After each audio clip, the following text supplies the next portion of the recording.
Hello, everyone. Welcome to Intro to Excel. First place we're going to look is how to actually access Excel from your computer. Let me show you what I mean. All right, so here, cute little presentation, make it fun, right? So it's all food related. The basics: opening Excel, naming a worksheet, the toolbar, basic functions, and simple examples. All right, why do you need to know Excel? Well, if you're taking statistics or quantitative reasoning or algebra or any function that might require more than 5 numbers to count, Excel is a great place to start. How do I open Excel? That is a fantastic question. Let's find out. From the menu, if you have a non-Macintosh, the search bar here, type to search, type in Excel, and the app will open for you. Select a blank worksheet, and voila.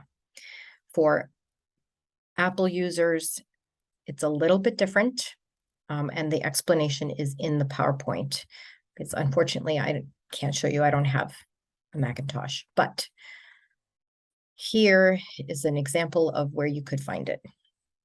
All right. What do I do with this? How do I name a worksheet? What do you mean by that? What are we talking about?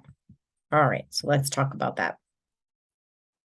Here's our spread worksheet, Excel.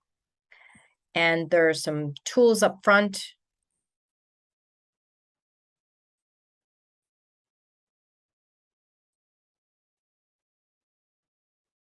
Insert, page layout, formulas, data, etc. All right, so how do I do this? So you'll select the first box, and let's say you want to find the average of your grades. Okay, so grades. So I'm just going to type grades in there and hit enter. I have an 89. What else do I have? A 75. Maybe I didn't study. I got a 54. Oh my gosh. But then I studied. I got a 92. I have an 82. I have a 79. And then 88. All right, perfect. So here's my column of information. Here's where I want to find my total average. I have a function key right here. I'm going to press on that. It says insert function. When I insert the function, I get this beautiful little menu. I can type what I'm looking for, or I can just find it in like the most recently used functions, and it would be under average. Average is also another way of finding the mean. The mean and the average are one and the same.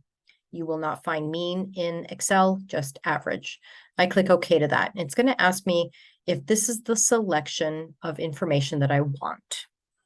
If it is not, you will highlight the first block and drag your mouse down to what you need and click OK. So my average is a 79.8. I should have probably studied for that 54, but that's okay. So what's next? That's another great question. Let's find out. How to name the worksheet. That was the first part. That's okay. Let's go back to our Excel spreadsheet. So now I'm going to name this worksheet. In the bottom left-hand corner, it says sheet 1. I'm going to double click and call it grades and hit enter. Maybe I want to do this for a different class. So I'll double click and I will say sociology, so if I can spell it right. And maybe I want another sheet. Ooh, how do I do that? What if I want to keep it separate? There's this little plus sign right here, new sheet, double click, and I'm taking quantitative reasoning. I hit enter. So you can have multiple worksheets here, which is fantastic. Right, what's next on the list?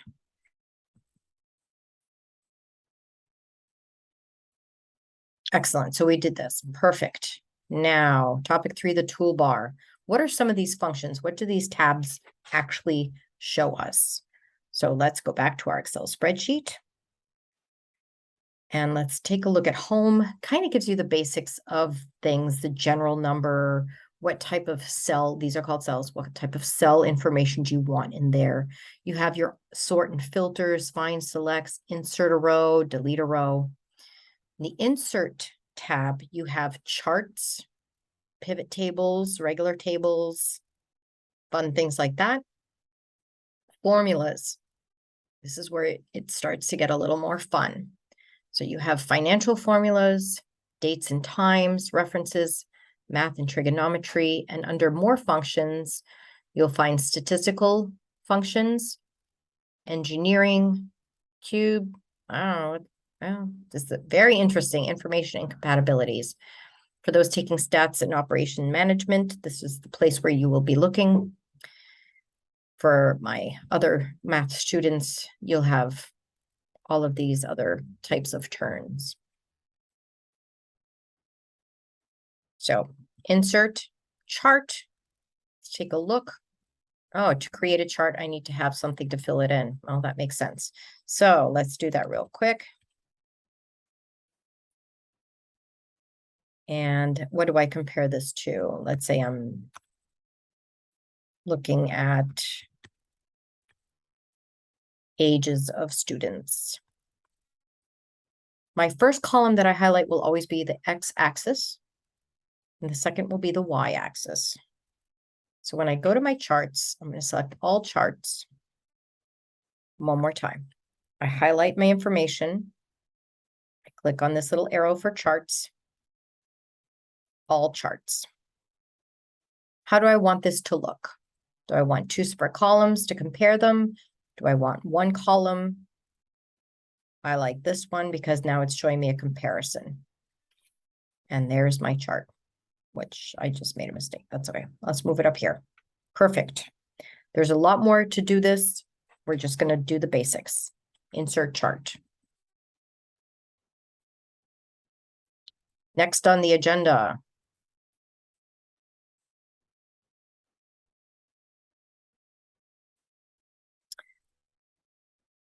This is what you will find for each tab. Topic 4, add, subtract, multiply, divide. The function box. So we're going to cover this in a little bit more depth now. So we did an average. What if I just wanted a total for these numbers? So let's take a look at that. So my total here, I'm going to select the blank box or the blank cell under all those numbers. I'm going to use my little function and I'm looking for the sum or the total, right? So I'm going to type sum and there it is. There are a lot of other sums. Let's stick to the basics and say okay to that. Again, it's going to ask me for my selection. I will hold and highlight, click and drag, whichever way you want it, and say okay to that.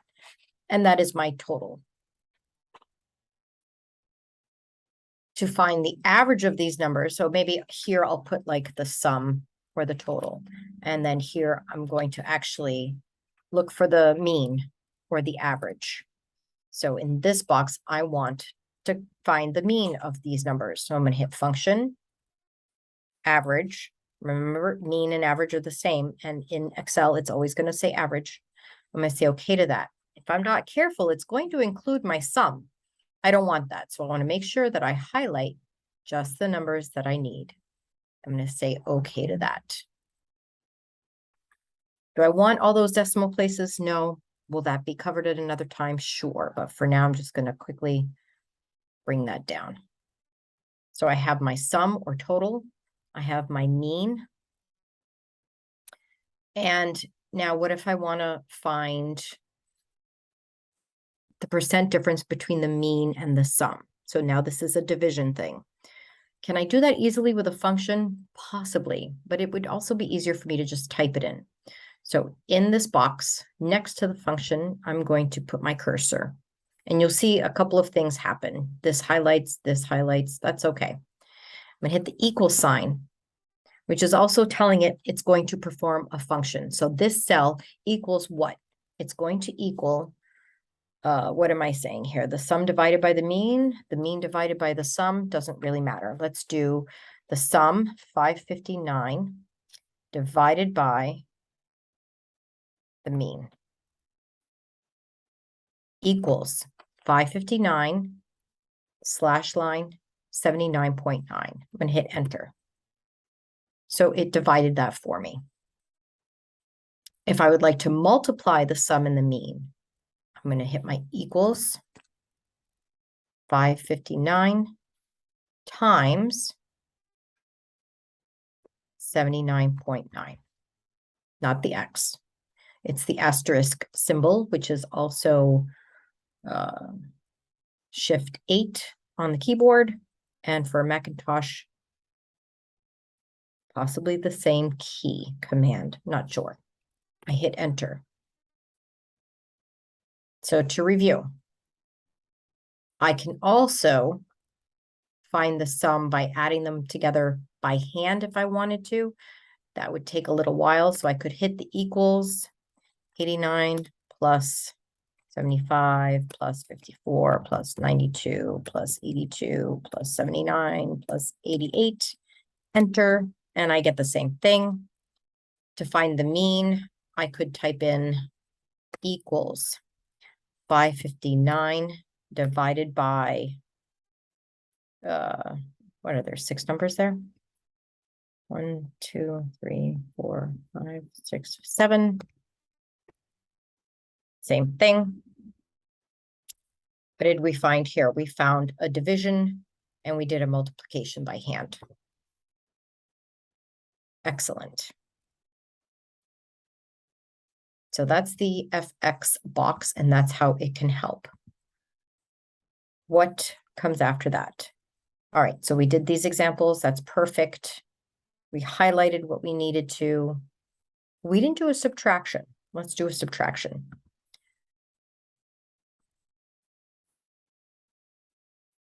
When I want to subtract numbers, let's say I want to subtract the mean from the sum. So I'm going to find an empty cell, put my cursor in the box, equals 559 minus 79.9. Lo and behold. Another way to do that, put my cursor in the box, hit equals. I can highlight the boxes I want to subtract. So I could say 9, A9 minus A10 and hit enter. That way, if any of these numbers change, this will automatically change. So let's see what happens if I change 54 to 66. Let me do that again for you. So look at these numbers carefully over on the left. I'm going to change 54 to 66. My sum changed and the subtraction changed. Pretty cool. Okay, back to the slideshow. We did a multiplication. We did a division. End of story. For more information or for more detailed Excel functions, please email wasc@nec.edu, and we will be more than happy to create an appointment for you and get you going, especially for statistics. So you've got a lot of resources. This is just a brief introduction, and thanks for stopping in.